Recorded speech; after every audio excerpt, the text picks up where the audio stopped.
Now, we're going to take up something tonight that most people never see in Genesis. Two creations, two worlds. Now mark this well, because this is going to be a very, very important point in your life if you catch it. There is not God and a world, God and you, God and a second something. If God is infinite, then all that is God. Therefore, there is not a second power, a second presence, or a second creator. There could not be, and there is not. Do you see that? Infinity precludes a next to. Infinity leaves no edges to pile a second reality upon. So we have this. There is God, and there is God expressed. There is not God and you. There is God expressed as you. As is and am. As is and am. Now, because of this, you never begin with your story.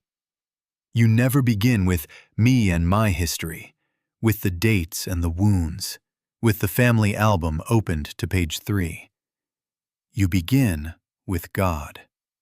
If you do not begin with God, you have already agreed to the second world, and you are going to spend your days trying to repair what does not have law, cause, or continuity. The first word in your treatment is God. The first contemplation in your prayer is God. The first fact of your identity is God. And when you begin there, you can discern the counterfeit creation that masquerades as cause and calls itself you. Is that right? Do you follow that? Now, in our time, there is a phrase, very popular, very sincere, and very often misused. The inner child. Don't ever misunderstand what I'm saying. I am not denying human experience. I am not erasing the memories that seem to ache in the night. But we are relocating them. We are taking them out of the category of reality with law and placing them where they belong, as appearance without law. Like the railroad tracks that seem to meet, like the sky that seems to sit on the mountain, like the horizon that seems to be the edge of the sea. These are appearances. They suggest, they influence, they frighten, but they do not have law. So this inner child as a wounded authority over you, no, it is not your divine self. It is a picture in consciousness, a pleading image seeking cause, seeking continuity, but without law to compel you. Now mark this. If you mix the two creations, you will try to heal the false world with false methods. You will polish an illusion and call it holiness. You will reenact the drama and call it therapy. You will pray for God to fix what God did not make, and then wonder why the prayer feels thin. But if you discern the two, if you keep the true creation as God expressed, and the second as a mental formation, bondage begins to dissolve by the nature of truth itself. Not by might, not by argument, but by light. So our foundation tonight is this sacred, sacred undertaking. We start with God. We refuse to confer authority on a picture. We refuse to call a memory me. We stand still in the realization that all that God is, I am. Where God is, I am. What God is, I am. And from that altitude we will look down on the second creation and see it for what it is. A suggestion, recognized, but never enthroned. Do you see that? Now, let us open that first chapter of Genesis, not as a newspaper account, and not as geology, but as revelation, as the disclosure of what eternally is. And God saw everything that he had made, and behold, it was very good. Now if that is revelation, it means completeness. It means wholeness. It means finished. Not finished yesterday and subject to wear today, but finished in the sense of infinite being, uncaused, undivided, and self-sustained. In that light, creation is not a pile of pieces God assembled. Creation is God revealed. Therefore, there is not God and something else. There is God as all that is. Do you see that? Take the simplest analogy, because pictures help where words stumble. There is not glass and a tumbler. There is glass as tumbler. There is not mahogany and a table. There is mahogany as table. And in the same way, really in the only way that can be, the truth is not God and you. It is God as you. As is am. God as. God is. I am. Spirit as form. Spirit is the substance and law, and I am that spirit individualized, without separation, without a second life, without a second mind. Therefore, identity does not sit outside of God, knocking for entry. Identity is God expressed, now. Now mark this well, because it will correct years of unnecessary effort. I am not a damaged person trying to become whole. I am wholeness appearing as individuality. That is not optimism. That is not positive thinking. That is the only mathematics permitted by infinity. If God is infinite, where would a damaged self abide? In what second universe? Under what second law? And who would be its creator? Do you see that? There is no shelf in infinity upon which to store a broken self. There is no statute in God to enforce its continuance. You are not working your way toward what God forgot to be. You are beholding what already is, until the beholding becomes realization. Don't ever misunderstand what I'm saying. I am not plastering a cheerful label over a human condition. I am telling you what true means here. True, as Genesis 1, is not an ideal you strive toward. It is the only creation that can exist where God is infinity. It is uncaused by anything outside of God, because outside of God, there is no outside. It is undivided, because infinity admits no halves. It is sustained by God, because God is izing all the time, never beginning, never ending, never pausing for your petition or resuming at your command. Therefore, your real identity cannot be improved and cannot be damaged. It can only be realized, recognized, and rested in. So we stand here and say quietly, soberly, all that God is, I am. Where God is, I am. What God is, I am. Spirit as me. Spirit is me. I am. And if a voice rises to object, but the inner child, but the memory, answer it with the logic of infinity. If God is infinite, where would a broken inner child be living? In what universe and by what law? Then be still. Let the first creation announce itself in your consciousness. Let as, is, and am do the work.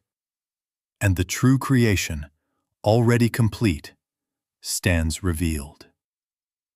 Do you see that? Now here comes that terrible, terrible word. But. But look.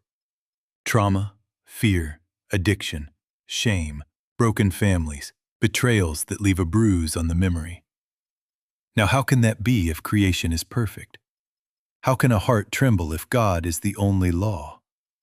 How can the hand shake at the door of a meeting if spirit is the substance and the safety of being? Don't ever misunderstand what I'm saying. I am not closing my eyes to what in the human scene cries out with tears and with headlines. I am saying, let us see it for what it is, so that we may not give it the crown. Let us keep our foundation and then diagnose the counterfeit. Genesis gives you the key. The first chapter shows God, infinite, complete, very good. Then, without announcement, another story appears. Dust, a garden of opposites, a serpent, a prohibition, the tree of the knowledge of good and evil, a deep sleep. Now mark this well. We are not reading a second act of God. We are reading an allegory of a second sense.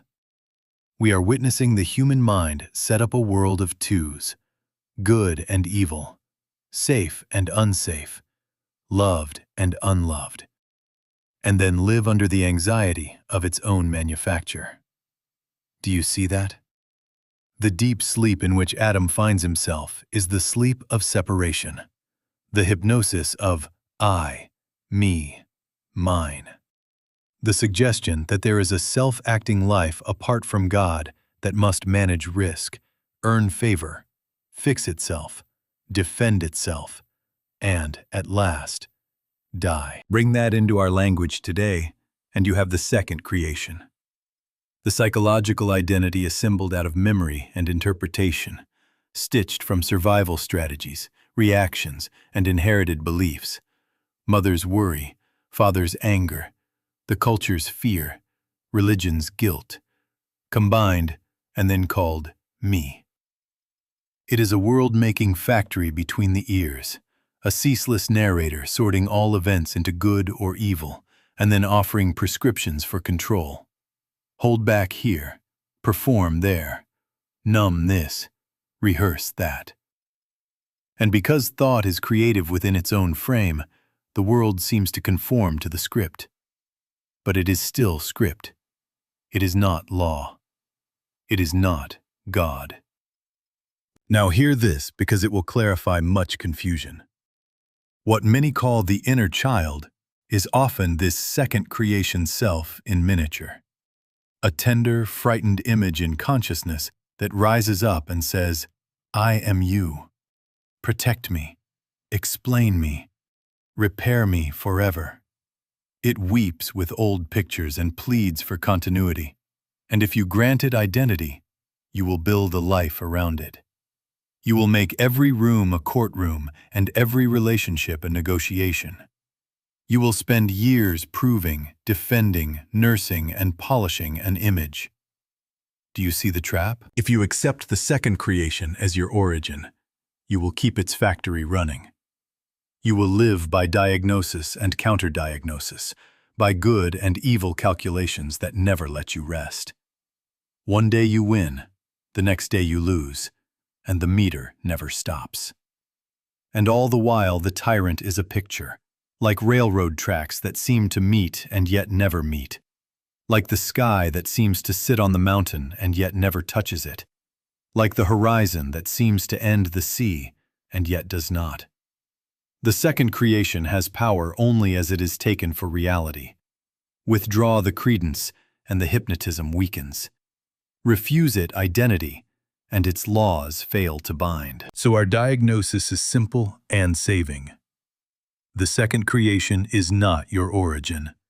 It is a mental construction. It borrows your belief to impersonate you. And your safety, your return home, begins the moment you stop negotiating with that image and refuse to enthrone it as I. We will not fix it. We will not feed it. We will not fear it. We will discern it, label it as what it is, and then begin again where all healing begins. God, Spirit as Spirit is, I am. Do you see that? Now let us come to that tree of knowledge of good and evil, as it stands in your living room today. It is not growing in Eden. It is growing in a mind that lives by measuring. Good day, bad day.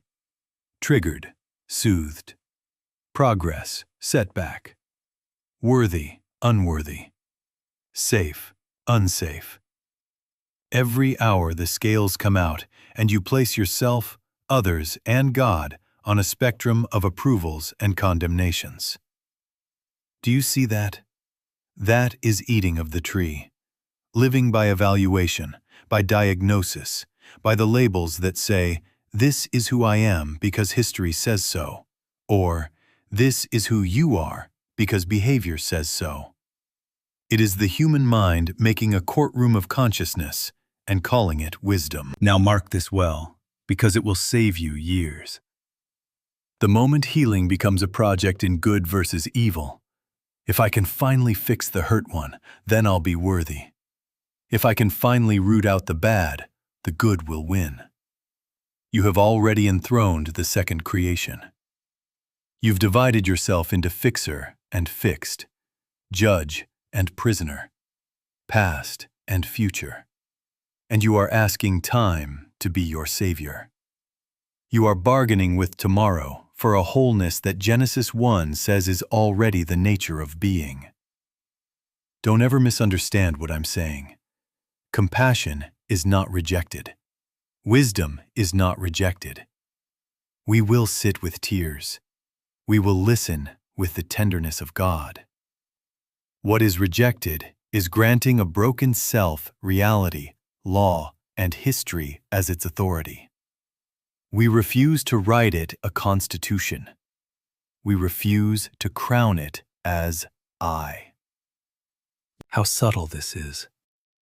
You may dress the project in spiritual words, shadow work, karmic cleansing, ancestral mending, and still be dining at the same tree, because the premise is good must defeat evil, light must overpower dark, and you are the strategist in the middle. In the infinite way there is one power, and you never use it. God is. God is Ising. And when you create a healing that needs enemies to conquer, trauma to subdue, shame to out-argue, you are feeding what you say you wish to dissolve. Do you see that? Bring back our picture, because pictures teach. The horizon looks like an edge. The sky looks like it rests on the mountain. The tracks look like they meet. Appearances appear. They insist. They frighten. But they do not have law. The inner child image that says, "I am your center," is like that horizon, convincing until you sail. When you discern it as a picture drawn over being, the terror begins to loosen. Not because you conquered it, but because you stopped calling it a power. So I must ask you a very straight question, and answer it in your own heart. Do you want relief, or do you want a sophisticated explanation for bondage? If you want relief, stop consulting the tree's scales for your worth. Drop the project that divides you into a rescuer and a rescued. Begin again with God, Spirit as Spirit is, I am. And let that realization do what no amount of measuring can do. Dissolve the picture by light. And if, in this very moment, a voice says, "But," remember, that is the tree speaking. Refuse its fruit, not with violence, but with understanding. Stand still in oneness until the second creation has nothing left to feed on. Then you will know how mercy and wisdom move without a war, and how healing ceases to be a project and becomes the natural revelation of what already is. Do you see that? Now let us come very closely, very tenderly, and very clearly to this phrase, the inner child, so that you do not grant it what it does not possess. Mark this well, because it will save you from years of wandering. We must distinguish three separate things, and if you will hold them distinct, something in you will relax. First, there are events in time. What happened? Who said what? What the body felt?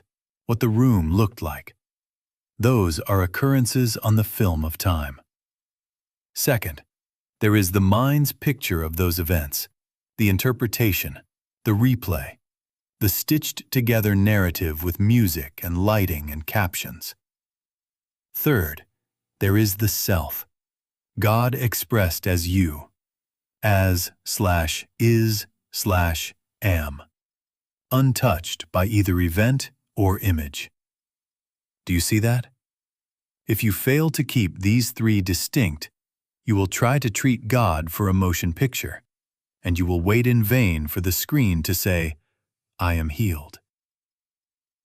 Now, how does the picture form? It is very simple, very human, and very persuasive. An event charges the system. Emotion rises. The mind, loving continuity, tags it. Then repetition, going over it, rehearsing it, protecting against it, deepens the groove.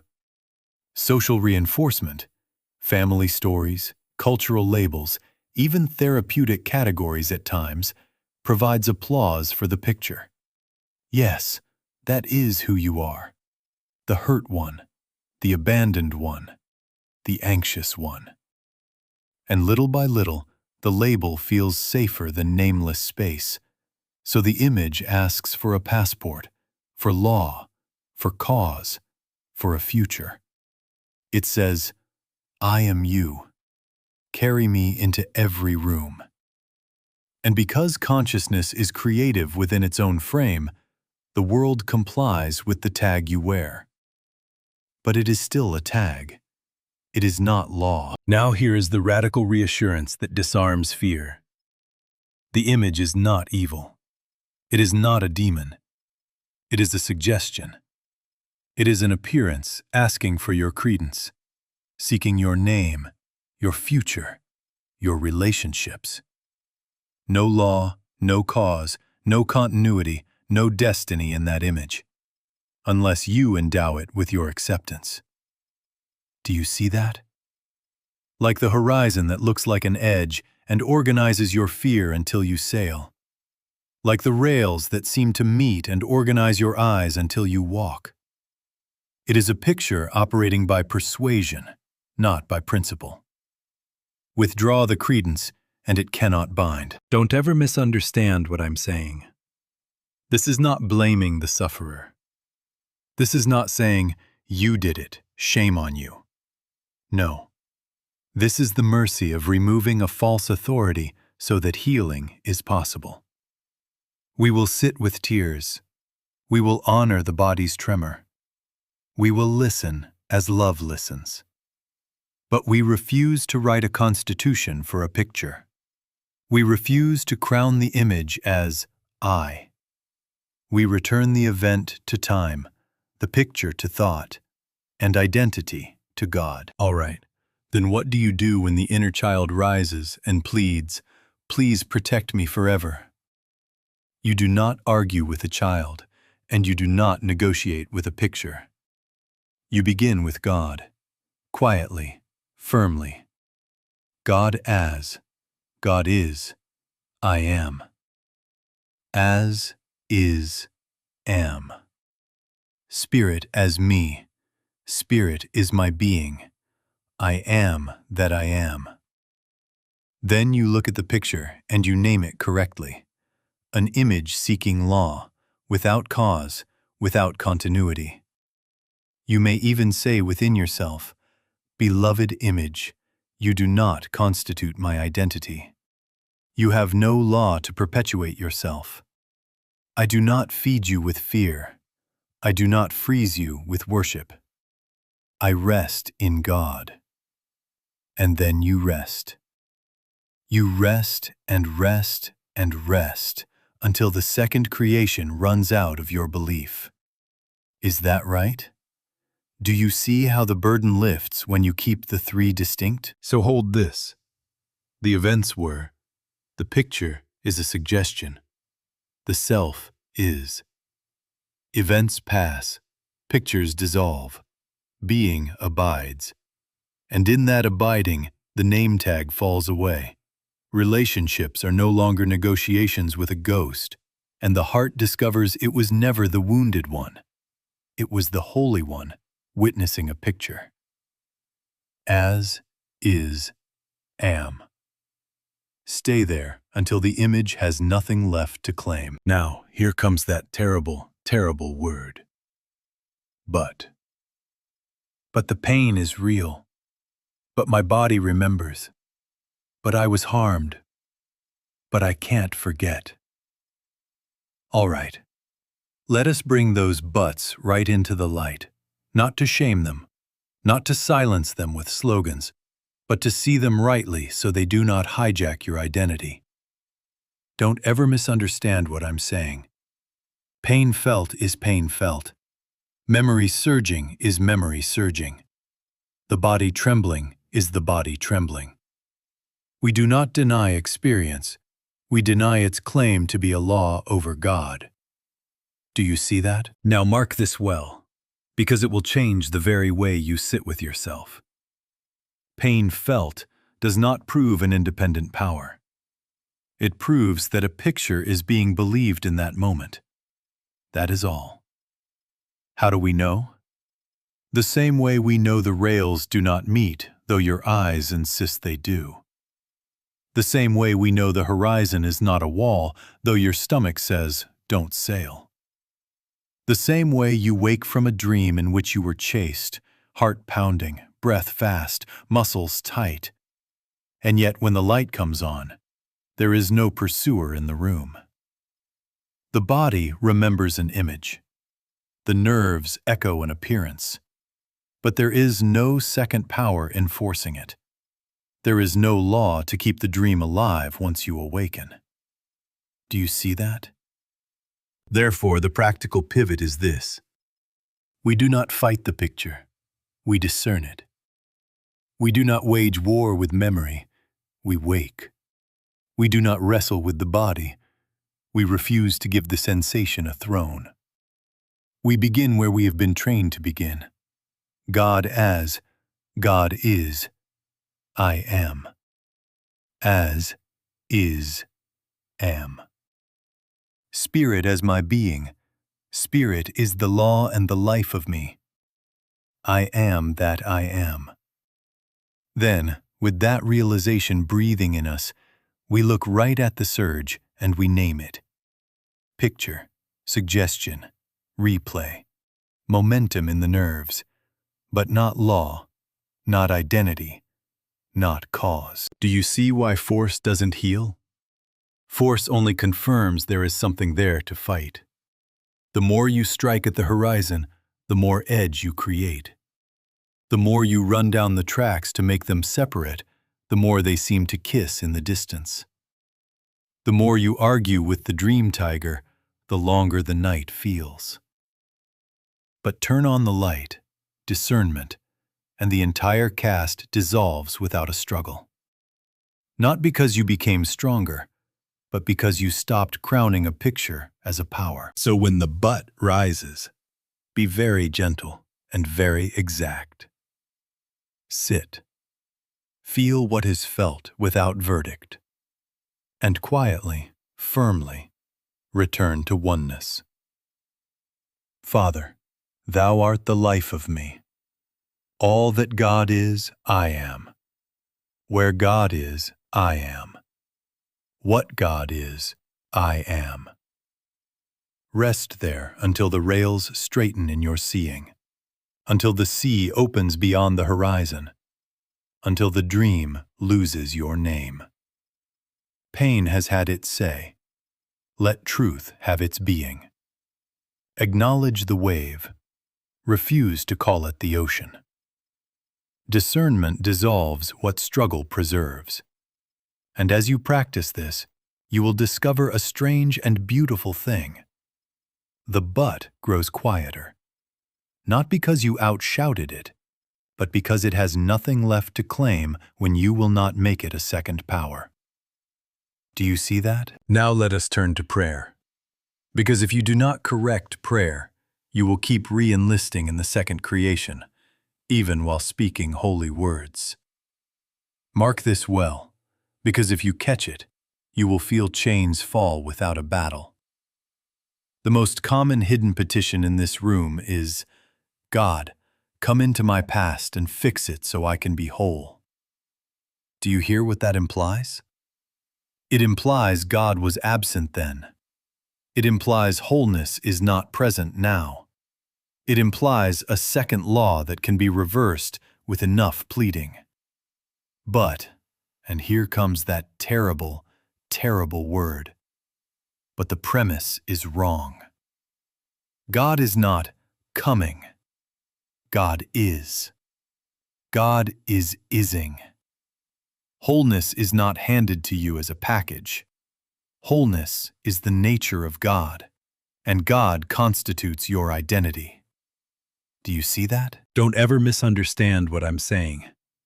I am not telling you not to pray. I am telling you to change the direction of your prayer. Petition says, give me. Communion says, be thou. Petition says, change that. Communion says, reveal what is. Petition argues for a second power that must be subdued or repaired. Communion abides in one power, one presence, one law, and lets appearances dissolve in that light. In the infinite way, there is one power, and you never use it. You rest in it until the picture has nothing to fasten onto. Now listen to the paradox that frees you. God cannot give you wholeness, because God is wholeness. There is nothing outside of God to donate. What changes is not God. What changes is your awareness. Therefore, prayer is not informing God, persuading God, or scheduling God. Prayer is consenting to God as the only is. Let me rest in the truth of being. Let me be acquainted with Him and be at peace. That is prayer. Father, I am not asking Thee to fix an image. I am abiding until the image is seen as image.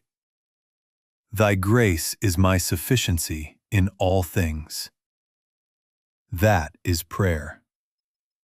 As, is, am. That is prayer in 3 beats. All right, some of you are asking inside, but what do I do with the surge, with the old pictures that flood the body? You do not bargain with them. You do not feed them with holy pleading. You go to communion. Sit. Be still. Spirit, Thou art the life of me. All that God is, I am. Where God is, I am. What God is, I am. No agenda, no stopwatch, no measuring. Just abiding until the rails straighten in your seeing. And as you rest, now hear this without making a method out of it. As you rest, you may notice breath lengthening, shoulders softening, the nervous system settling. Do you see? That calm is not a technique's reward. It is the echo of reality recognized. You returned to the true creation, and the body reflected the government of peace. Please remember this simple discipline, and it will change your hours. Whenever you catch that inner prayer of petition, please fix my inner child, please heal my past. Stop mid-sentence. Drop the case. Start with God. We want nothing of God but the joy of communion. Sit there until want quiets into is. Sit there until the false self loses its claim to be you. If words arise, let them be these. Let me rest in the truth of being. Acquaint me with Thee, and I am at peace. And then, be still. Be still and know. Not to get, to be. Not to change God, to yield to God. And as this becomes your way, you will find that prayer is no longer a lever to move conditions. Prayer is the home where conditions have no authority. Do you see that? Now let us go to work, because principle unapplied remains a beautiful theory on your shelf. Mark this well, because it will be very, very important in your life if you catch it. When the inner child narrative rises, at the kitchen sink, in the boardroom, 2 o'clock in the morning, you do not begin with the memory, with the symptom, or with the person across from you. You drop the case. You start with God. Do you see that? The sequence is sacred, and you must not alter it. First, God is the only presence. Not a presence among presences, not a big presence contending with little presences. Only presence. Therefore, do you hear the logic? Therefore, God is the only law. If there is only presence, there can be only one governing principle, one order, one statute sustaining being. Therefore, God is the only life and the only identity. Spirit as you. Spirit is you. I am. And therefore the picture, the inner child image, the surge, the ache in the memory, has no ordinance to support itself, no law behind it, no cause within God to perpetuate it. It is an appearance, a suggestion, a hypnotic echo seeking your belief. Do you see the therefore, therefore, therefore? Now, with that foundation, deny, not with contempt, not with fear, but with clarity, the modern laws that parade as authority. There is no trauma law that binds identity to yesterday. There is no attachment law that decrees this style is your destiny. There is no heredity law that says you are your mother's fear, your father's rage. There is no diagnosis law that writes eternity on a clipboard and calls it you. There is no "this is how I am" law at all. In God, law is singular, spiritual, beneficent, self-enforcing good, and it constitutes your being. Anything else is the rails seeming to meet, the sky seeming to sit on the mountain, the horizon seeming to end the sea. Recognize the seam. Refuse the statute. Rest in the is. Is that right? Do you see that? Then practice the see-through move. The surge arrives. You label it precisely. Suggestion. Picture. Weather. Let it pass like a cloud. Do not build a policy under a cloud. Do not rearrange your life around a gust of wind. Be still and abide. Father, thou art the life of me. All that God is, I am. Where God is, I am. What God is, I am. Stay until the picture loses your name. No wrestling, no bargaining. Just realization allowing appearance to unmask itself as appearance. Now here is your responsibility.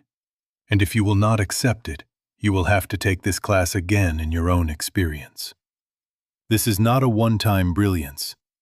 You meet the claim each time it appears until the reflex breaks. 5 minutes, 5 times a day if necessary. 70 times 7 if necessary. Each appearance is another invitation to begin rightly. God as, God is, I am. One presence, therefore one law. One life, therefore one identity. Therefore no ordinance behind the picture. Persist, and the impersonator cannot wear your face. Persist, and you will discover that treatment is not analyzing a wound. Treatment is realization so thorough that the second creation has no audience left in you. And then the peace you glimpsed becomes the government of your hours. Do you see that? Now let us take up that beautiful, terrible, saving story of the prodigal son, and see it not as a family drama, but as an allegory of consciousness. Mark this well. Leaving the Father is not changing geography. It is changing premise. It is leaving the consciousness of oneness, God as, God is, I am, for the consciousness of separation. I, me, mine. The younger son is the human sense setting up a private life, a second creation with private resources and private strategies, and then calling the resulting hunger my trauma, my wound, my fate. Don't ever misunderstand what I'm saying. We are not despising the ache. We are identifying the premise that produces the exile. Do you see that? And so he goes into the far country. Where is that? Right here, in the mind that says, I will live by personal supply, personal charm, personal history, and personal psychology. I will earn love with performance. I will purchase safety with vigilance. I will secure worth with comparison. The far country is a life run on credit, borrowing against yesterday's identities, tomorrow's anxieties, and today's strategies.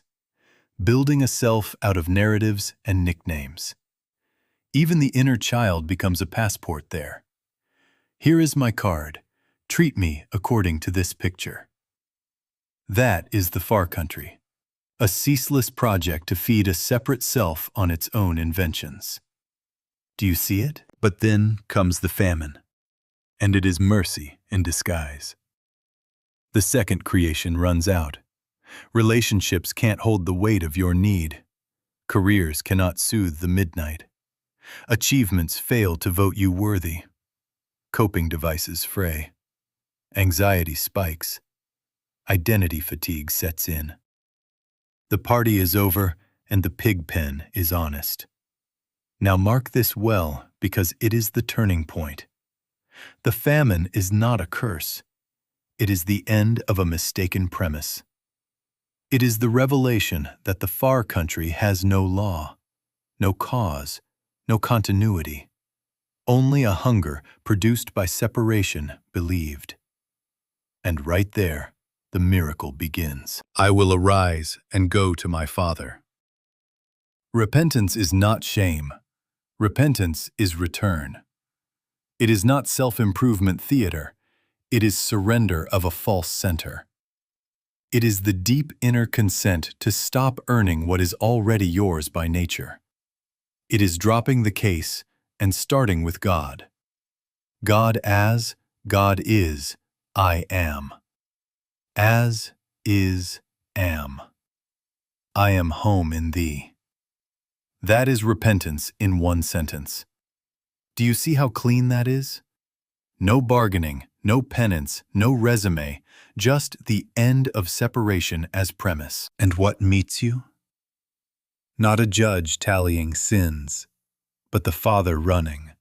The ring, the robe, the shoes, identity, authority, sonship, restored, not awarded. Why? Because nothing real was lost. The far country never altered your being. It only altered your believing. Like the horizon that only seemed to end the sea, like the rails that only seemed to meet, the exile was an appearance without law. So hear me with your heart. Your suffering is not a life sentence. It is the prodigal moment. Let the famine finish its holy work. Arise, return, commune. Father, thou art the life of me. I am home in thee. Stay there until the second creation has no voice left. As, is, am. And the feast is not a goal. It is the disclosure of what always was. Do you see that? Now we must make this very practical, because conviction without discipline remains a warm idea and not a way of life. Mark this well. Your practice is simple, steady, and sacred. Morning and night, short periods of quiet communion. Not a project, not a performance. Communion. Sit before the day begins and before the day closes, and drop the case. Do not start with you. Start with God. Father, thou art the life of me. God as, God is, I am. As, is, am. Let those 3 beats clear the stage. No analysis, no negotiating, just abiding. One presence, one law, one life, one identity. Don't ever misunderstand what I'm saying. We are not timing God. We are consenting to God. 2 minutes or 10 is not the point. The point is to begin and to end your day refusing to mix the worlds. All right, now the day will test you. A surge, a slight, a headline, an old picture knocks. Right there, give yourself a brief reset. Quietly, inwardly. Now, God is. Do you hear the power of that? Now, present. God, one presence, is already. Then name what is knocking with exactness. Picture, suggestion, weather in the nerves. Refuse 3 habits. Do not rehearse it. Do not dramatize it. Do not identify with it. No theater. No courtroom. No, I am the one to whom this always happens. Let it be the horizon it is, apparent, insistent, lawless, while you rest in what is. Acknowledge sensation without verdict, but do not build theology under a cloud. Do you see that? Street level, right where you stand. If you see suffering, your own face in the mirror tight with fear, the stranger on the corner trembling, the colleague flaring, do not turn away and do not wrestle. Lift it in consciousness. Father, thou art the only life here. One presence is the measure of this moment. Thy law governs. No strain, no personal fixing, just the beholding that refuses a second creation any status. You are not overlooking pain, you are overstanding it, seeing through the picture to the is of God. Mark this well, because this is the ministry of your day, not an occasional exercise, but a way of seeing. 2 common mistakes will slow you if you let them. First, suppressing emotion, hardening. That is not spirituality. That is fear with a mask. Feel what is felt, but do not enthrone it. Second, indulging the story, worshiping the image with endless explanation. That is not honesty. That is hypnosis extended. Keep clear the 3. Event to time, picture to thought, self to God.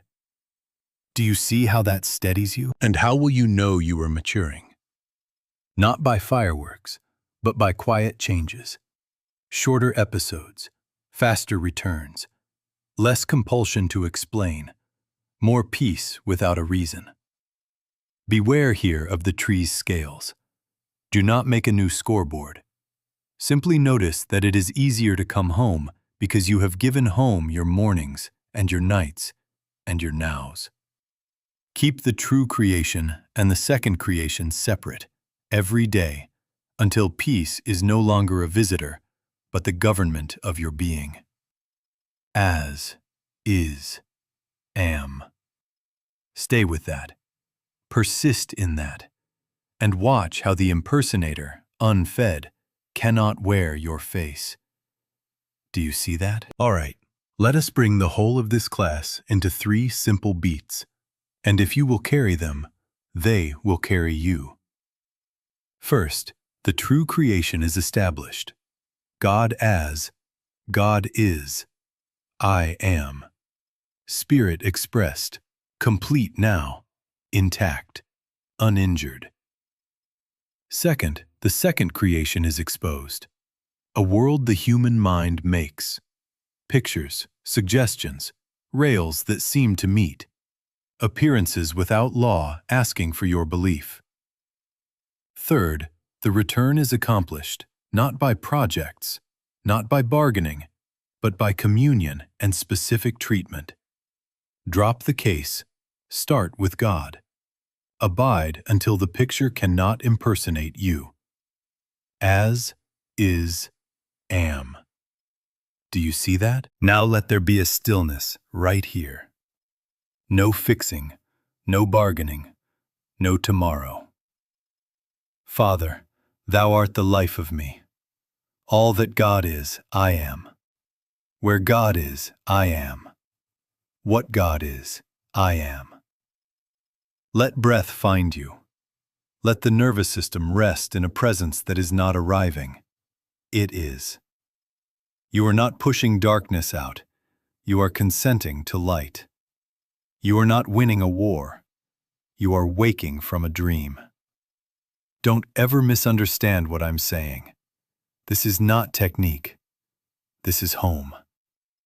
Rest, and rest, and rest again, until you feel that subtle shift where the watcher is no longer watching for rescue. The watcher is discovered as the witnessed life itself. Is that right? Do you see that? There is a lingering fear. If I let go of my inner child story, who will I be? Now, here comes that terrible, terrible word. But what if without the story I am nothing? Mark this well because it will free you. You will be what you always were, God expressed as you. Not a vacancy, but presence. Not amnesia, but amness. You do not lose your color, you lose your bruise. You do not lose your voice, you lose your verdict. The unique way God shines as you remains. The counterfeit name tag drops. The rails straighten, the horizon yields, the mountain no longer wears the sky. Identity was always God. The story was only weather. Do you see that? Now I must commission you, because a class is a sacred, sacred, sacred undertaking. Do not toy with this teaching. Live it. Apply it. Persist with it. Morning and night begin with God. Through the day, when the but knocks, refuse to hold court. Name the picture as picture. Return to presence. If you neglect this, sure as fate you'll have to take this class again in your own experience. But if you accept your responsibility, if you meet each appearance with communion and clear denial of a second law, the impersonator cannot wear your face. And here is the promise, consistent with everything we have said. As discernment grows, the images lose authority. The second creation fades like fog in sunlight. What remains is the true creation, wholeness without argument, clarity without strain, peace without a reason. You will find yourself saying without theatrics, I am home in thee. And the words will not be hope. They will be report. Then go your way, not to conquer, but to behold. Not to fix, but to commune. And as you abide, as you is, as you am, the world you meet will feel your rest and remember its own. Do you see that?